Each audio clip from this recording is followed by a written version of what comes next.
Salem easy சமையல் சேனலை subscribe பண்ணாதவங்க சப்ஸ்கிரைப் பண்ணிக்கோங்க. பக்கத்தில் வர பெல் பட்டனையும் ப்ரெஸ் பண்ணிக்கோங்க.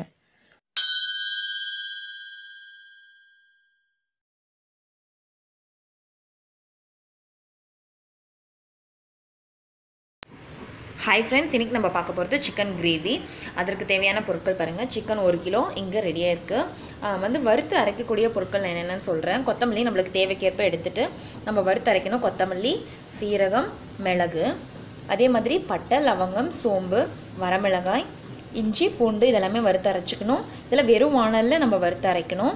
அதே மாதிரி இதை மட்டும் வெங்காயத்தை, சின்ன வெங்காயத்தை மட்டும் எண்ணெய் ஊற்றிட்டு நம்ம வறுத்துட்டு நம்ம அரைச்சிக்க வேண்டியது தான். ஃப்ரெண்ட்ஸ், தேங்காயை உடச்சிட்டு ஒரு முடி நம்ம சேர்த்திக்கலாம். அதையும் நம்ம அரைக்கணும்.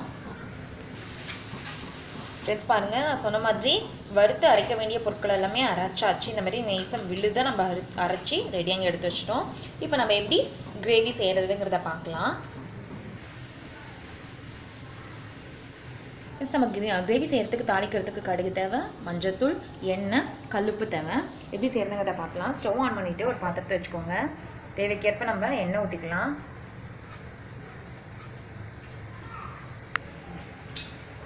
தேவைக்கேற்ப எண்ணெய் ஊற்றியாச்சு. எண்ணெய் நல்லா காயிட்டோம். எண்ணெய் காய்ஞ்சிருச்சு. கடுகு சேர்த்துக்கலாம்.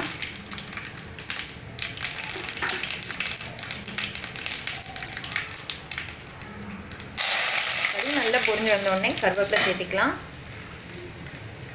இப்போ நம்ம சிக்கன் வாஷ் பண்ணி எடுத்து வச்சுருக்கோம், அதையும் சேர்த்துக்கோங்க.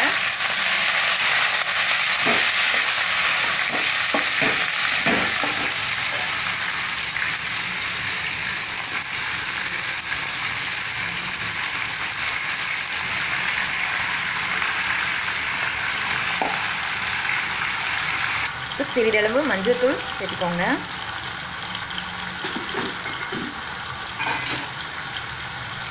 நமக்கு கிரேவிக்கு தேவையான அளவு கல்லுப்பு. விளக்கெண்ணெய் சேர்த்திக்கலாம், 1 ஸ்பூன்.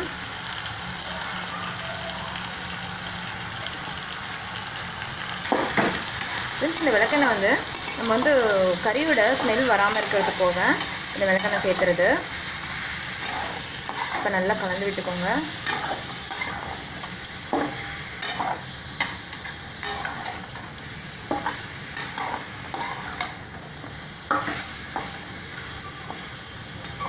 இந்த கிரேவி சூப்பராக இருக்கும்.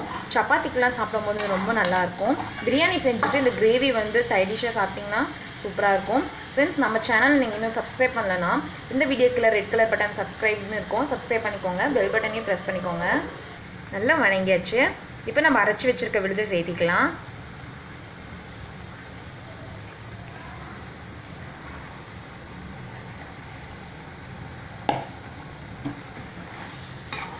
இப்போ நல்லா இந்த மாதிரி கலந்து விட்டுக்கோங்க. அதிகமாக தண்ணி ஊற்ற வேணாம், கிரேவிங்கிறதால நம்ம தேவைக்கேற்ப தண்ணி ஊற்றிக்கலாம்.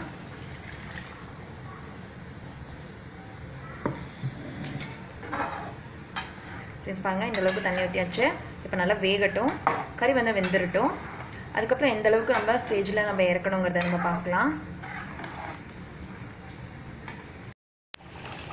ஃப்ரெண்ட்ஸ் பாருங்கள், நல்லா கொதிச்சிட்ருக்கு. இந்த அளவுக்கு நம்மளுக்கு வரணும். நல்லா வெந்துச்சான்னு பார்த்துக்கோங்க கறி.